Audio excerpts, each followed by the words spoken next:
We're going to go ahead and get started. Like, can you, oh, are you just messing with me? Never mind. Welcome, everyone. Happy Valentine's Day. CSG team is thrilled to be spending it here with you guys. And welcome as we dip our toes into the cybersecurity world once again. This week, we're going to be talking about network-based security. But first,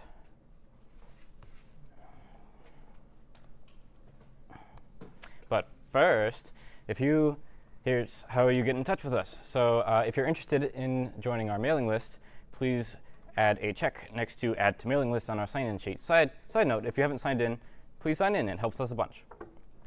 We have a website. You can reach us at csg.utdallas.edu, and we post announcements and the slides to that website. We encourage you to join Slack with us. Join UTD's ECS Slack, and we have a channel dedicated just for us. And if for whatever reason you need to email us, you can reach us at utdcsg@gmail.com. All right. Announcements. So for the last couple of weeks, we've been talking about wanting to host lab hangouts and really sort of open up the lab to visitors to come and chill with us and have talks about security, or maybe come, practice some cybersecurity skills with us. I think that would be really fun. Or if you just want to come to have a chill place to work on homework, that's cool too. So starting tomorrow and every Thursday afterwards at 4 p.m., we're going to open up the lab for visitors. So highly encourage you guys to come hang out with us. On February 24th, which isn't this Saturday, but the Saturday afterwards, we will have an event, a pen testing session that will be in here at 1 p.m. And, come show up and we'll have fun pen testing together. And we bothered you about this last week, and we're going to keep bothering you about it. Starting March 5th, you can sign up to register for State Farm's Capture the Flag competition. It's going to be big. It's going to be a lot of fun. I think there's going to be prizes, right? Yeah. So highly encourage you guys to, when it opens up, to sign up and show up and play with us. And we'll bother you until March 12th, and after that, we'll pester you if you didn't sign up, because we're nice. Anyways, so getting right into it. So just as a brief overview of what we're going to look at this evening, just due to the nature of this talk, it's necessary to sort of go over some networking basics, so I'll run through that pretty quick, and then give a few words on how you can use your infrastructure to secure your network. And then Andrew is going to come in and talk about firewalls and various softwares to monitor your network and protect it with like an IDS, IPS, etc. And then afterwards, I'm going to come back and end it on a sort of a non-technical note and talk a little bit about social engineering threats and how they can be mitigated and how that sort of ties into security culture.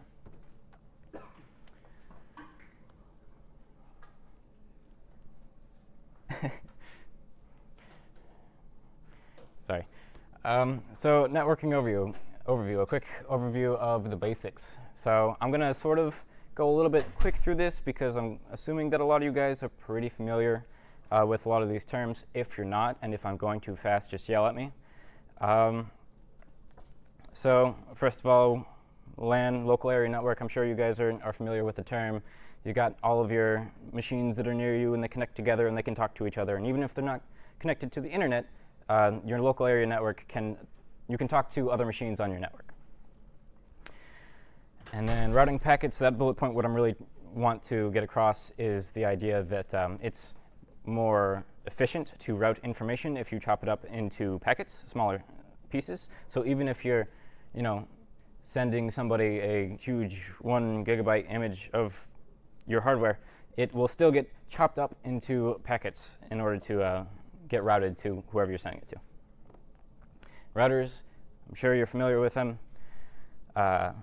They take those packets, they read, all right, what's the IP address, where is this going, and it's going to pass it along a chain of more routers, and eventually your information is going to hopefully, make it to its destination. Switches are a little bit tricky because they're sort of similar to routers. they also sort of direct flow of information. I'm going to avoid getting too deep into the exact differences like between level 2 and level 3 routing, which is really the primary difference between switches and routers. But I think that one really helpful way to envision it is that a switch sort of serves to connect together a bunch of nodes that make up your local area network. And then routers are what's going to connect your local area network to the rest of the internet. Ports, what I'm trying to get across here is that, so ports from a networking perspective is, it sort of describes a descriptor that you add to your traffic to let it know sort of where it's going and what its purpose is. So there are a couple of very commonly used ports that are sort of reserved, like port 80 for HTTP traffic. So if you're sending some HTTP traffic, you're going to send it to port 80. It's going to reach that other local area network. It's going to read that port, and it's going to forward that to your web server. And the web server's OS is going to read, oh, port 80. That means it wants to talk to this web application. So it's going to go there. And firewalls, I'm sure you've heard of firewalls. It's sort of a filter you put between something that you trust and like and something that you don't like so much, or don't trust so much, I should say. And and ideally that firewall is going to filter out incoming traffic and drop any malicious stuff, ideally. And you can have it like maybe that trusted thing that you're protecting is just your computer, so you have a host-based firewall and everything else is going to run through this filter. Or maybe, for example, in our context, talking about network security, oftentimes you will have, or pretty much always, you'll have a firewall between your public-facing router and the rest of your network, so that the internet at large can't just send potentially malicious traffic straight to you. Ideally, you have a firewall to block that. And if you have a particularly big network, as is the case in many corporate environments, you might have firewalls on several different segments, portions of your network, not just the one that separates the corporation from the internet. So anyway, what is a bridge in the network context? OK, so bridge serves a similar purpose to a switch, I believe. And I'm trying to describe. A bridge basically just takes two devices and bridges them together as for, say, like a real bridge would. So you can bridge a device to another device and have it on the same network or through. In a networking context, you generally talk about bridges on the data link layer, so layer 2. And so it's going to join multiple data link layer devices together.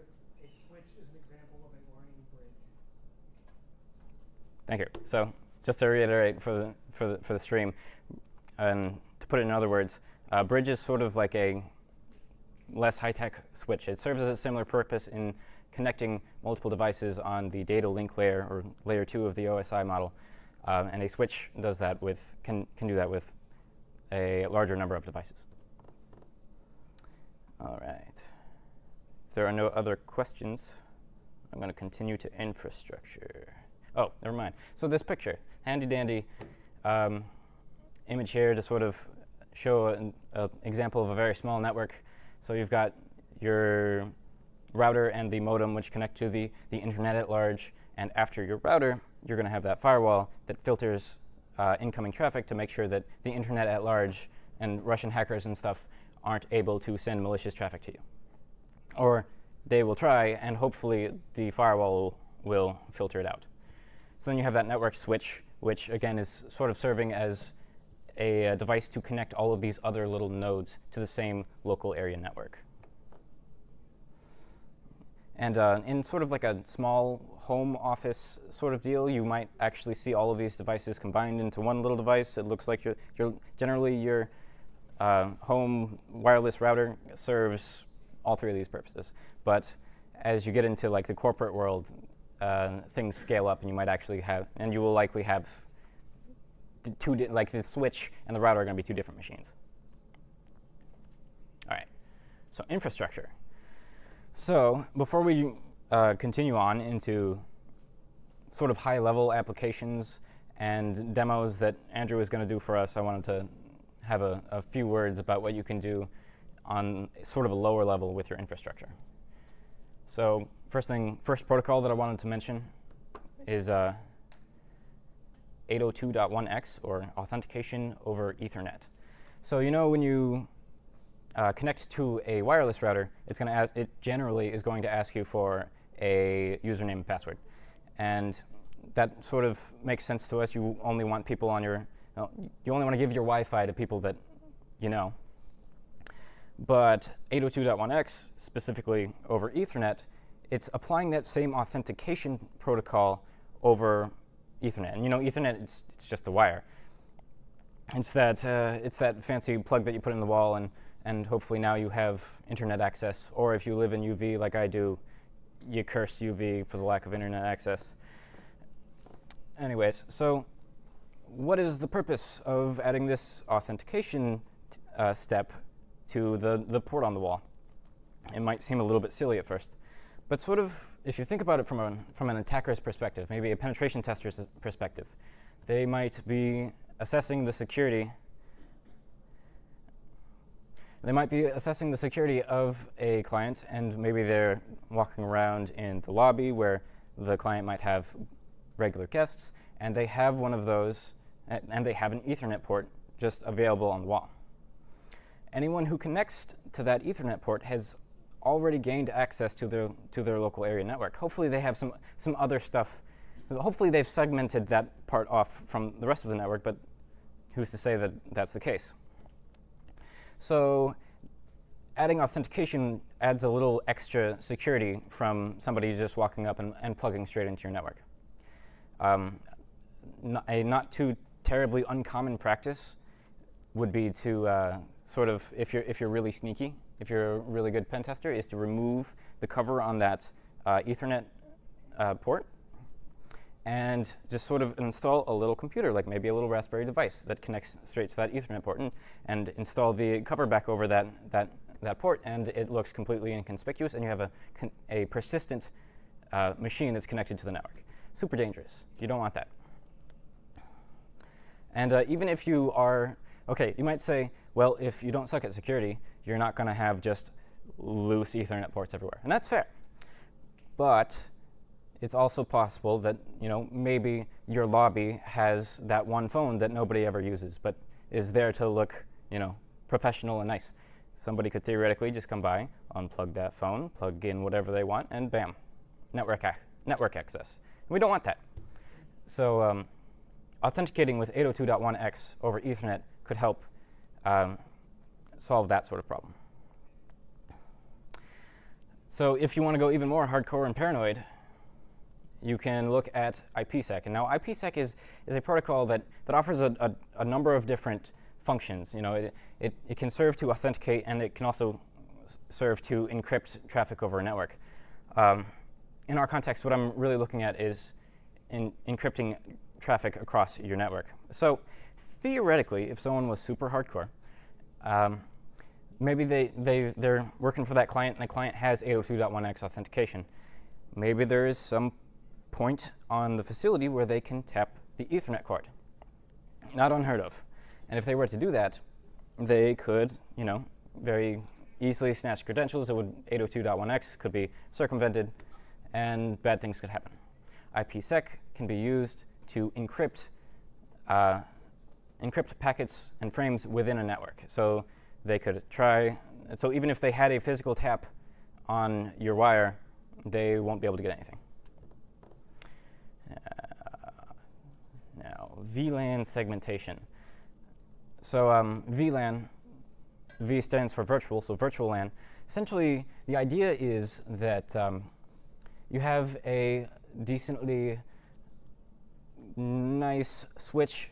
Some of the nicer switches come with this functionality where essentially you can separate ports, actual physical ports on your switch, into different logical virtual LANs.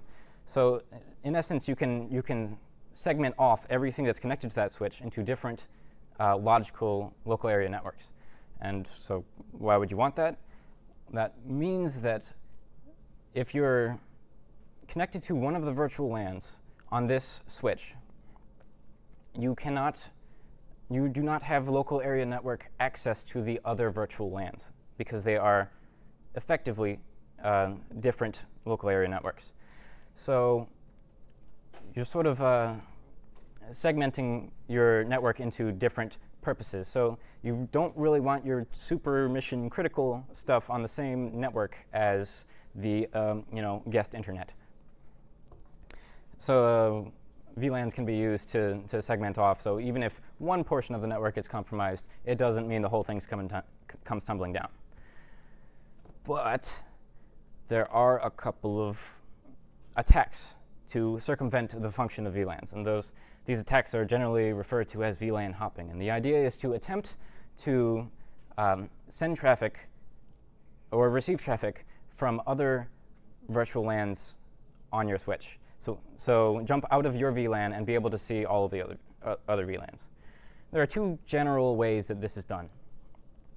One is called switch spoofing, and essentially the way that works. So the virtual LAN protocol requires that your switches be able to sort of still route traffic according to each different VLAN, and it determines which VLAN a packet comes from, or a frame comes from, based on a tag that it slaps on there. Well, so theoretically, these switches, they get access to all the traffic because it's impossible. It's a necessity, right? So essentially, one attack is to connect to the network and tell the other switches, hey, I'm a switch too. I'm here to help you guys out. And so from there, you can create any packets or frames you want, just slap whatever VLAN tag you want, and the other switches are going to treat that like normal traffic. So you can essentially circumvent the protection that VLANs have given you. Now, very easy mitigation here is don't let your switches just trust other people to be switches. Configure them so that they don't negotiate other helpers, essentially. Don't let them trust new devices that say, hey, I'm a switch, and you won't have this problem. The other big way to hop out of a VLAN is referred to as double tagging. And essentially, on a switch, you potentially have your various user VLANs, and you also have the native VLAN for that switch. And the native VLAN is not going to have a tag. What you can effectively do, if it receives traffic from its native VLAN, it's going to take that native VLAN tag and it's going to strip it off, send it on its way. What you can sort of do is, if you're connected to that native VLAN, you can construct your packets such that you include the tag for the native VLAN, but on top of that, you also include the tag for your victim VLAN. So essentially, you're going to send those packets to your switch. The switch is going to say, oh, this is native VLAN. It's going to strip that native VLAN tag off, and then it's going to send it to the next switch. And that next switch is going to read where the last one left off, so it's going to see a VLAN tag of whatever you want. So when that happens, it's going to read that tag and interpret it. Oh, it belongs on this other VLAN, and it's going to send traffic that way. So you can effectively sort of circumvent these VLAN protections in this way. However, it's worth noting that whoever you're talking to can't talk back because they're not also doing that double tagging thing. But you can send malicious traffic to, say, a web server that's on a different VLAN that's supposed to be protected, and that can be very bad. Can you restart the questions? Are they closed for some reason? Oh no. Do I just refresh? Reset. You see him? Are they on now?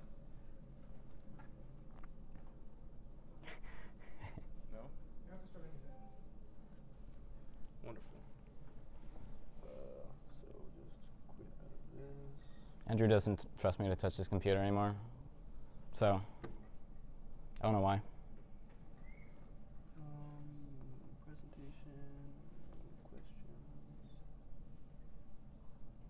Oh, it's worth mentioning, you don't have to use the Google thing to send questions. You can also just yell at me, and I will do my best to answer questions. So that should, is there questions now? Yeah, thank you. Cool. Sweet. Can't wait to read all the lovely messages you guys have for me. All right. So yeah, so that's VLAN hopping, and cool. And one last thing before I stop to officially ask for questions. I'm going to touch on Wi-Fi. So Wi-Fi is awesome.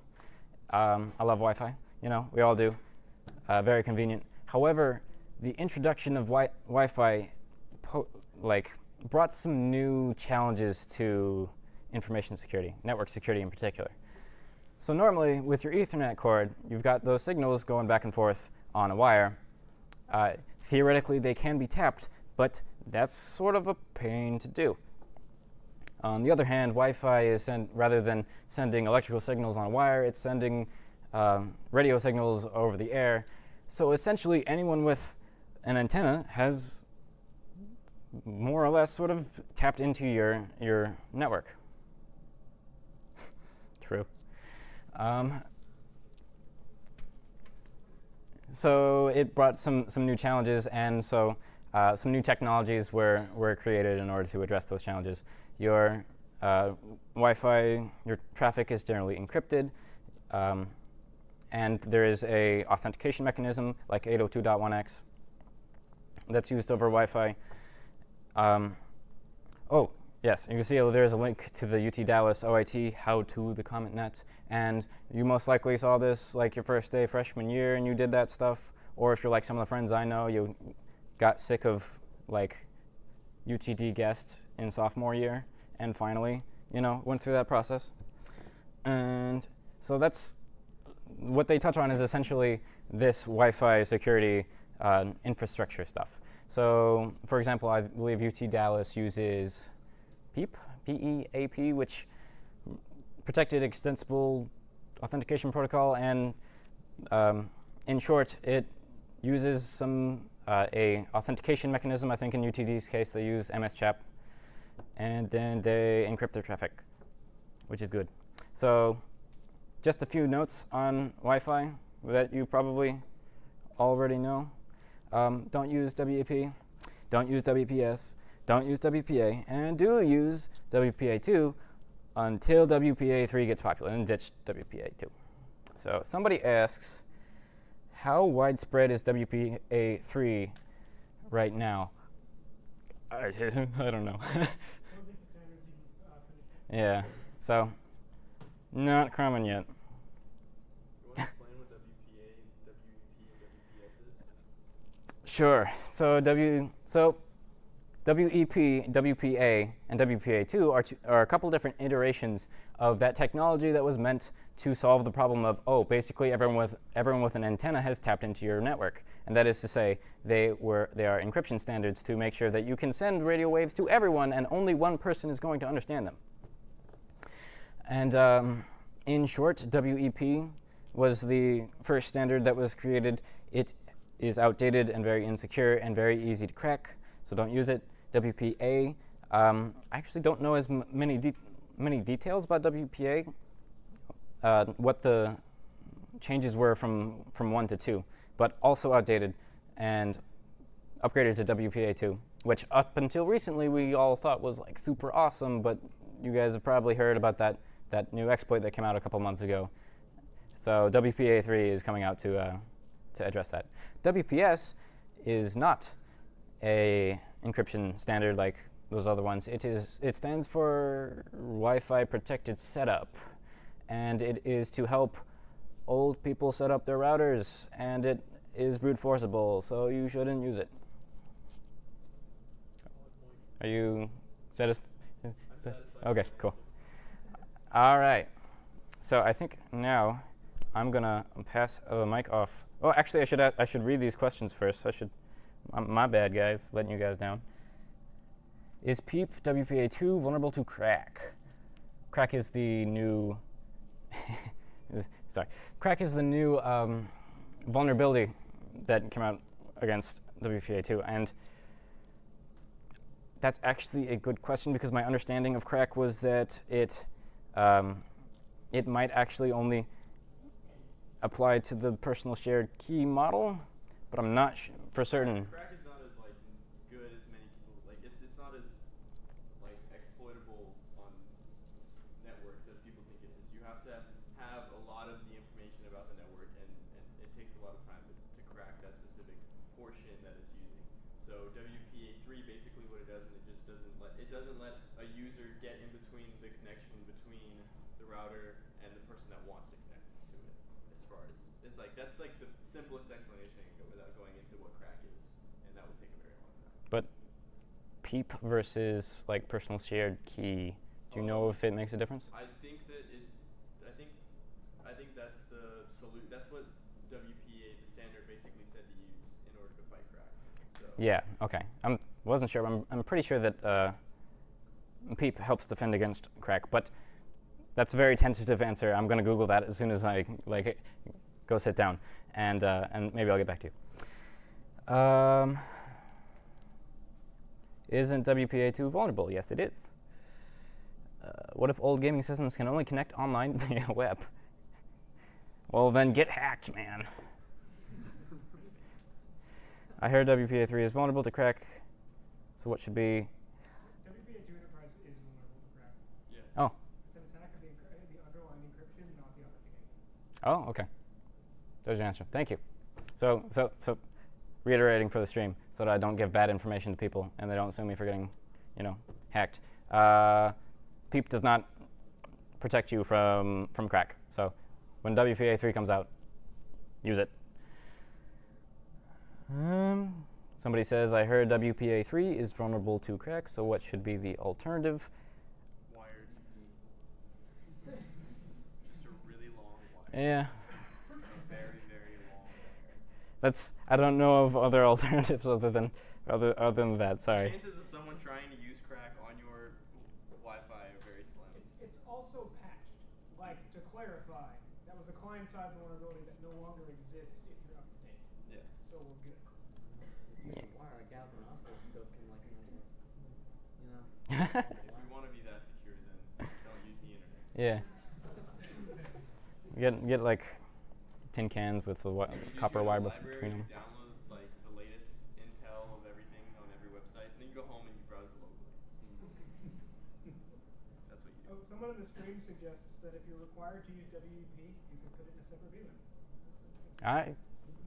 Fair enough. At least one person listening to my talk. That's awesome. What do you Thank mean all you. these people listening to your Oh yeah, of course.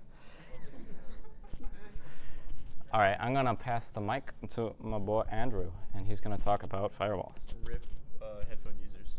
Sorry. Okay, so I'm going to start talking. Let's go to the firewalls. We talked about this last week, actually. So I will be talking mainly about things other than just services you can use on your local machine for firewalls. So the basics of firewalls, I'm going to be going over this again just so if you don't know what it is or if you didn't watch the previous stream, then here you go. So basically, firewall acts between a gate between your traffic, your switch and your router to your outbound traffic. Setting rules is basically you can set any kind of rules you want on your router. You can set rules to allow traffic, to reject traffic, to throttle traffic. I mean, a firewall doesn't really throttle traffic as much as you're not supposed to use it for throttling traffic, but you can. There's better services to do, and we'll talk about that later. And then allowing and blocking specific ports is another thing that you can do with the firewall. So the first thing is a Windows firewall. If you have a host, we didn't talk about setting this last time a couple times, but here's just a picture, simple picture. You can set inbound rules and outbound rules. And basically, this is what it looks like if you were to block an IP. You just write, it's super simple in Windows. You just click add rule, you type in the IP address, whether you want to allow it, deny it, whether you want it to be blocked or not blocked, if you want it to be blocked for a certain program or maybe not a program. This is on a Windows box I have. I think these are Microsoft IPs that I'm blocking. I don't remember why I set those rules. I don't use that box anymore. So just going to skim through these because this isn't really what the talk's about. But the Linux firewall, as we talked last time, we talked about louder. Yes. Okay. Is it? That's what the slide said. Someone asked a question. Oh, I think they're being sarcastic. Maybe. I don't know. Anyways, so the sudo, for IP tables, basically, without using firewall D or UFW, you can set IP table rules. So you can set the rules to the output or input, the type of the port itself, or the IP itself, whether you want it to be established or an accepted or another protocol or denied. But the real point is for routing with firewalls. So this is a tool called this is a routing software called pfSense that you can install on a box. And basically what this allows you to do is route traffic from your internal network to an external network, and it processes all that data in between. So this is a simple page on how you set up. For people, sorry that we can't bring the screen down, it's broken. But what it's telling you is that you can set a network, and what I'm doing here is I'm setting the network, and I'm setting what IP I want, and whether I want to allow it or not allow it. And then the destination is where it's going outbound, or inside of my network. So the source is what's coming in, the destination is what's on my network locally on the LAN. And then there's a couple of other features you can do with it. If you want to reject it instead of blocking it outright, which basically sends a signal back that it was rejected. And so that's pfSense. There's a lot of different routing options that you can install on software. But it basically just allows you to route stuff from your router.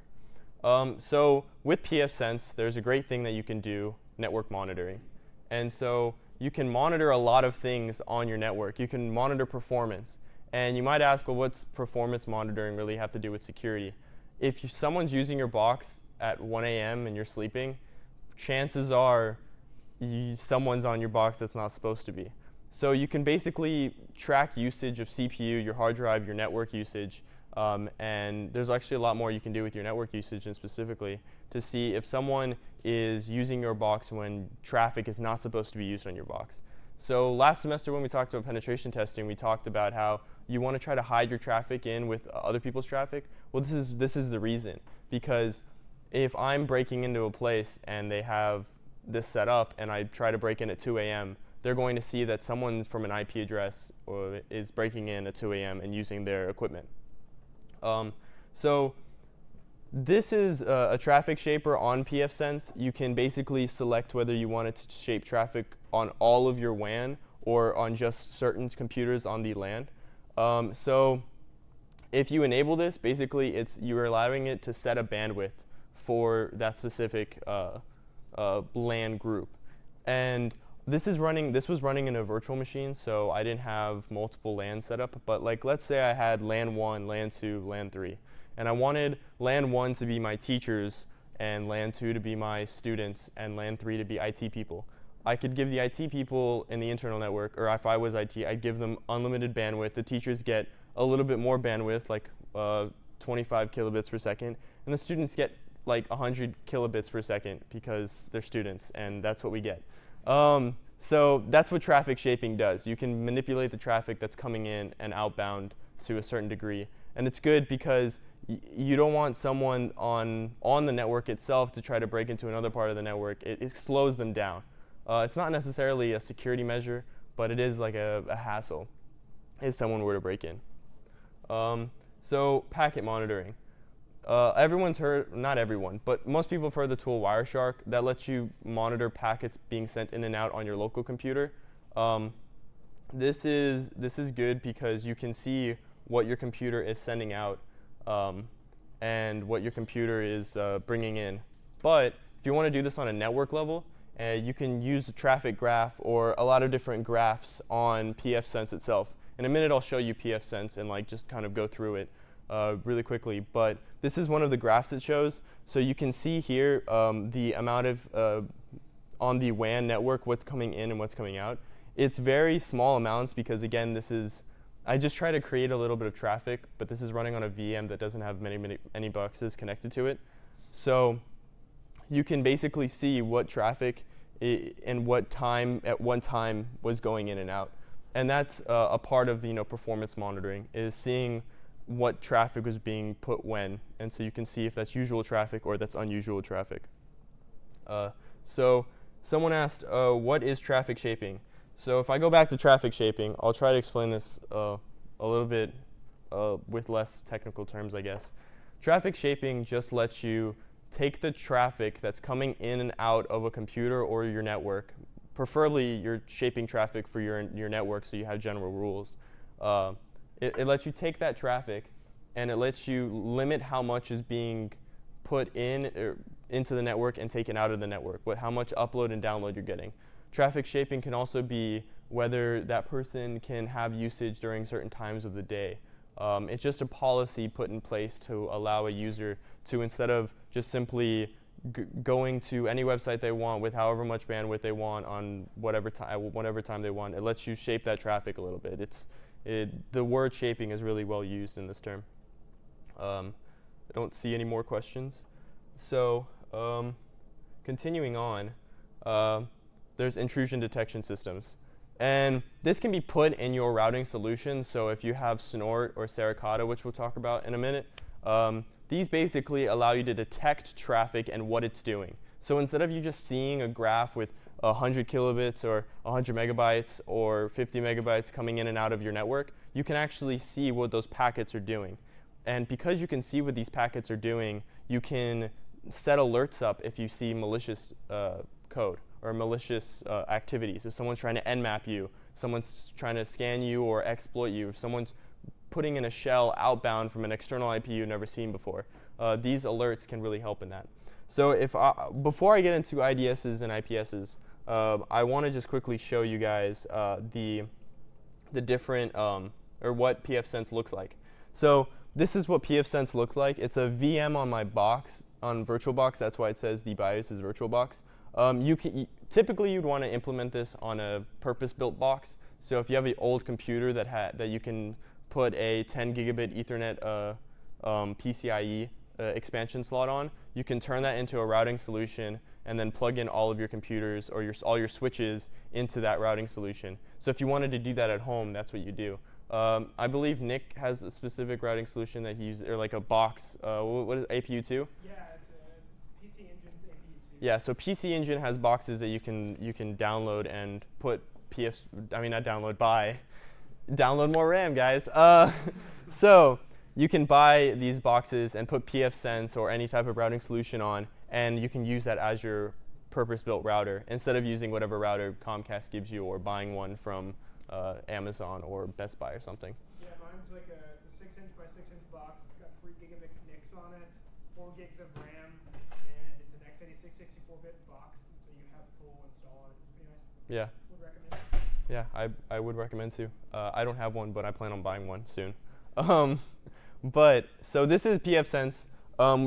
This is the quick dashboard. You can basically see the CPU usage. I think I'm giving it like 1 core at this time, so that's why the CPU usage is such high for an idle. This is memory usage, the swap usage, and disk usage. So if we scroll up a little bit, we can see the different options. So if we go to Firewall, we can look at rules. And basically, what I was talking about earlier is you can add a rule. And adding a rule, the action is just if you want to block it or if you want to reject it. So you set the rule there if I want to block traffic. And then if I want to block it on an IPv6 or IPv4, if I want to do both and have a range maybe. And then I can also set a single host, an entire network. So like let's say if I wanted to block an entire IP range from coming in. So if I wanted to block the entire IP range of China or Russia or every single IP from McDonald's, because McDonald's has been trying to hack me lately. Not really, but whatever. So I can also block specific WANs and LANs inside of my network from the source. So like if you want to block 2 computers in your network from talking to each other, you can block those. So on a school network, you wouldn't want Joe's computer being able to talk to Billy's computer and Joe hacking into Billy. So you would block all traffic in between each person. And then the destination is basically the place that traffic's going, as I explained earlier. This is just a quick show the interface. For traffic shaping, I can show you guys a little bit more since it's not a picture. So if I wanted to block it on my WAN, I could throttle the bandwidth of how much this router gets from the external to internal, and this would throttle every computer that is attached to this network, instead of just throttling a specific computer. If I wanted to throttle my LAN, and I had whatever computer I have on this LAN, I can shape the traffic of those computers on that LAN. You can also set queue times for login. If you want to set a queue time for how long they have to wait before they get to accessing the internet, I guess, or the WAN. And also you can set bandwidth. So if I want to give like common net 6 kilobits per second, I can do that. Or, I mean, I can't set common net, but I can set the LAN in here. And then these are some more services that you can use. So having a personal router is really nice, because when you buy something from Netgear or TP-Link, or you buy something or you just rent out from Comcast like most people do, you're limited on what options you can really do. You can do port forwarding, port triggering. They have a lot of the newer routers even let you set up different firewall solutions and access control lists. But with this, you can install and set up every single individual option yourself. You don't really have to rely on their software doing it, because this is open source. I'm pretty sure when I checked it was open source, unless it changed in the last 30 minutes. But another cool thing is load balancers. If you have a ton of services, if you have virtual machines or services, you can load balance to say these ports can be distributed amongst different computers on the network. But I digress. That's pfSense for you in a quick run through. So if we go back to the slides, pfSense, another cool thing you can do with pfSense is have IDS and IPS systems. Hey, there's a couple questions. Do you mind answering? Yeah. Okay. They were on Twitch, so I'll read them to you. Oh, okay. What are Bogon networks, and why does pfSense have a role to block them by default? That's a good question. Let me go back to pfSense. And so what are you talking about? So it's Bogon networks. I'm not sure if they're labeled. So they're listed as networks. Oh, here? Yeah, those. Oh, okay. I don't know. Nick, do you? They're invalid IP addresses. They're invalid IP addresses. Yeah. That's your answer. You see traffic from them. Yeah, you shouldn't be seeing traffic from them. So an explanation of why you do that is because someone would maybe try to spoof or hide their IP address by using an IP address that's invalid. That's what that does. And the other question is, how does the firewall interact between two hosts on the same network? So I'm going to assume that they're talking about two hosts on a LAN network. Yeah. So the firewall, basically every computer has to go through the switch before it can interact with anyone else, and switch and router. Not necessarily the router, but just the switch. So you have to, your internet, you may think that you can just ping the computer, but you can't. What? You don't. You don't hit the firewall? Oh. Really? Yeah, you don't. You just hit the switch? You just hit the switch. Oh, okay. It depends on what the firewall is, right? But generally it's going to be. Yeah, you can have host If you're space. on the same LAN, you will not hit the firewall. The switch will direct your traffic. Okay, so if you have a switch, then your computer goes through the switch and goes to the next host. So that would to block that traffic, you would have to really have a host-based firewall instead of a router-based one. Yeah. So are there any more questions? Okay. Sorry for the confusion on that part. But as I was saying, another cool thing that you can do with pfSense is you can have an IDS or IPS solution. So basically, what IDS and IPSs are IDS is just an intrusion detection system, and IPS is intrusion prevention systems. And so one of these systems that are really popular are Snort. And Snort, what it basically does is it has rule sets that you can set in place, and will block traffic, will alert for traffic, or it's not a firewall per se, but it just has a way to set rules so that you can be alerted when certain things happen.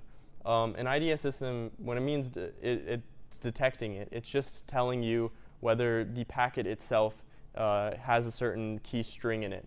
So if we look at the basic rule set, the first word is alert. So that's basically saying what the rule does. It alerts you if this happens. So if on the TCP, if any port and any IP address go to any port and any IP address, it sends a message to your log file saying you've got traffic. And the reason I don't have the log file location here is because when you set up Snort, it asks you where you want to put the log information, so you set it yourself. If you install it in pfSense, it will show you like a nice interface of what has been done and what's being done. So if you install it on pfSense anyway. A more specific is alert TCP external net to a specific internal net IP address on port 80. So basically, external net is a variable that is set in Snort, which is all the traffic that's externally from your internal network. Anything other than the device or the router that is routing the traffic. So that would be considered your WAN. And then not only that, but you can also set class types, which basically means that your log information will have different class types on where it's categorizing that traffic. So web application is basically saying that if it's connecting to this IP address, alert that there's a web application in use saying you've got port 80 traffic on that IP address.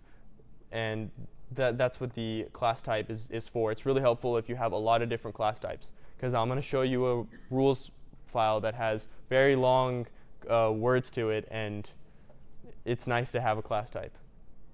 This is the rule I'm talking about. This is one of the community rules on Snort. You can download this. You can download the entire zip file with all the community rules. It looks very daunting because it has a lot of information, but this is one of the Metasploit rule sets to prevent Metasploit from someone from breaking into your network using Metasploit, or not prevent really, but alert. So basically, you alert with a TCP and any external network on the home network, and then the message is going to basically say if it's composed of Metasploit interpreter reverse HTTP certificate, then it's showing that the flow of the traffic is established and the different codes to show that it is Metasploit. This is basically showing that this is reverse traffic, saying like each one of these lines is just saying that the context is the interpreter session in general. It's really hard to explain each one of these, like what each content does, because you have to know the Metasploit module that's being used. So the community rule set's really nice for that. It has all of these in there pre-written and tested to work. And if you download Snort, I believe by default it has these rule sets that you can input into it. So another one that's popularly used, I use this one, Saricata. It's similar to Snort, but it's multi-processed, so you can expand your network more. It's easier to scale your network, basically. You can have multiple processes of Saricata running and allow for traffic to be logged that way. So this is the traffic for blocking a Trojan-like bot.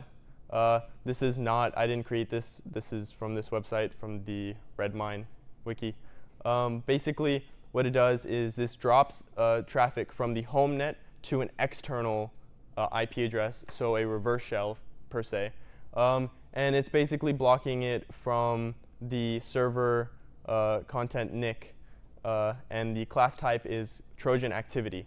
And you can also add references. That's just more for documentation purposes if you want to document what your rule does and why your rule is in doing that. Just so that if someone else comes along, wants to read your rules, they know where to go to see why you put that rule in place. So then I'm going to give it back to our community manager, Jake, to talk about network security policies, because that's such a fun topic. Let me actually see if there's any questions real quick.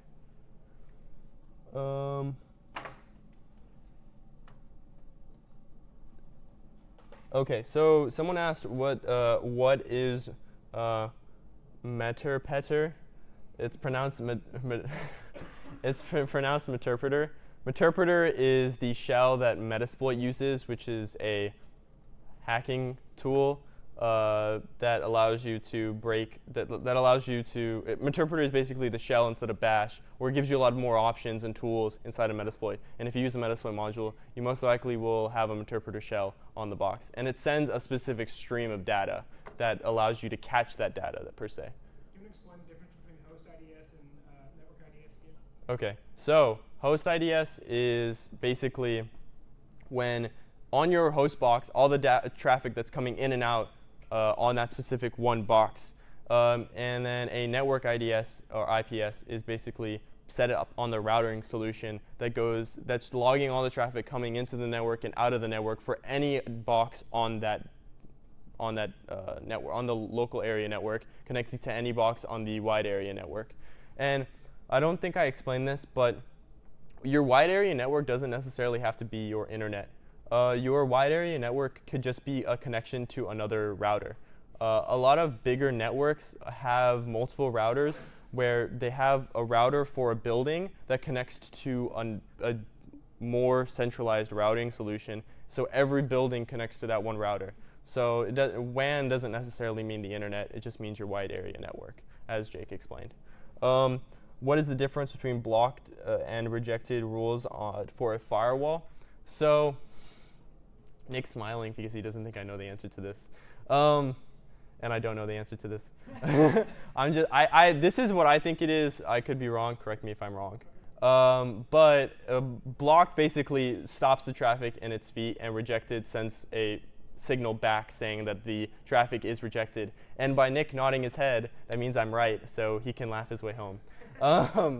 And was there any other questions? Can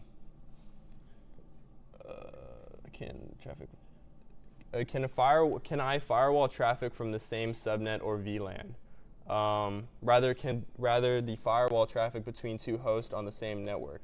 So as we explained earlier, I think I answered this question earlier, but I'll say it again. You'd have to have a host-based firewall solution to block traffic between two networks. Not necessarily. You can't what? Or the same network between two hosts. My bad. You'd have to have a host-based firewall solution that's on one of the boxes or both of the boxes itself. So I will take it off. Are there any? Can a network-based traffic IDS view encrypted traffic? So no, technically. You can SSL strip, of course, and that's a thing that a lot of people do. You're not supposed to, and it doesn't really happen that much. But that's why HTTPS is regarded as a better shell to have rather than a reverse TCP shell. But is there more questions? No, that's it. I was just laughing at your example of why HTTPS is better is for exploitation. Yeah. Coming from a pen tester perspective, HTTPS is better because it's easier to break into stuff because the data is encrypted and it looks like normal traffic. But as far as looking at IBs, you can kind of see the encrypted traffic and see if it's suspicious of any type, or you can compare it to the Meterpreter, because HTTPS Meterpreter is online. You can compare that encryption with the one that's being sent and see if it's similar, and if it is, you can compare and say, okay, well, that's a Meterpreter session. So you don't necessarily need to decrypt the traffic. You can just kind of look at the traffic and compare it with a known Metasploit module. It's pretty common early on when you're building your network to take sort of a baseline of what your traffic should look like, and that makes it a lot easier later to compare what's going on to see if, even if there's some encrypted stuff that wasn't there before, it might be worth looking into. That sort of thing. And I think that's it for questions. So I'm gonna hand it off to Jake for his awesome policies talk. Oh yeah.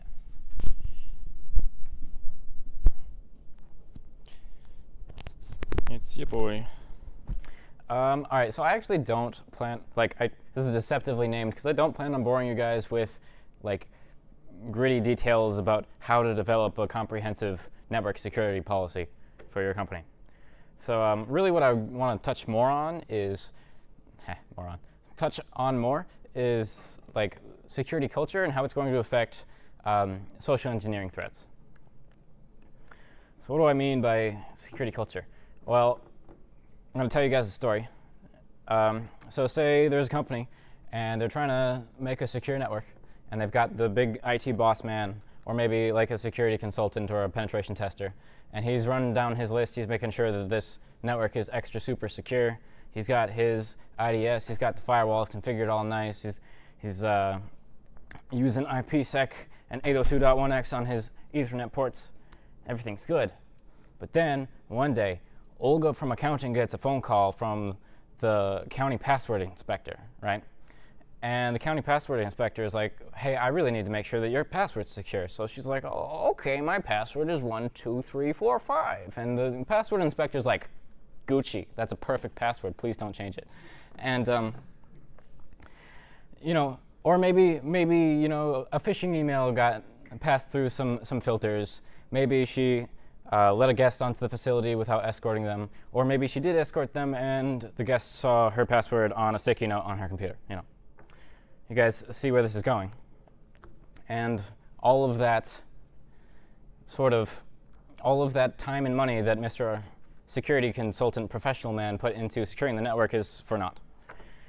And so we envision Olga getting bamboozled by the county password inspector, and as tech-savvy individuals, our first sort of response, or at least in my case, was sort of like roll your eyes and talk that up as a loss because of stupid users. Well, I would say that security professionals really need to strike that phrase out of their vocabulary. So you've heard that phrase that a chain is only as strong as the weakest link. Well, if you were with us last semester when we were doing more attack-oriented presentations, you know that one of the weakest links is users. Social engineering can be incredibly effective. So we should really focus on strengthening that link.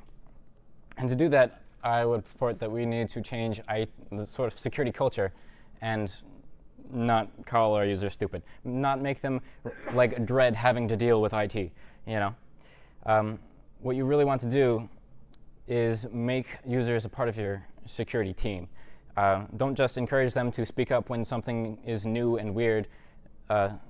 Make sure it is their duty to do so, and make sure that they know that they are a vital part of your security team. And if you do this successfully, you'll be able to turn one of the greatest weaknesses in your network to a very handy resource. And that link down there is to it's a DEF CON talk that's actually on physical security. I'm not going to play it now.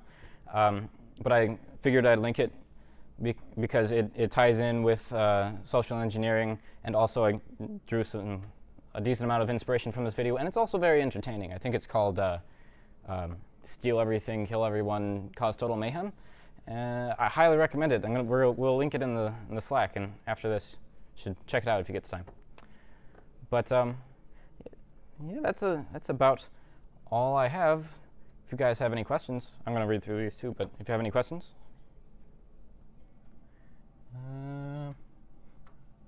I don't see any new ones.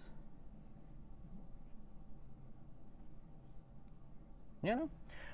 Okay, so that's all I got. The CSG people are going to hang around in this room for a little while afterwards if you want to come up and chat with us individually.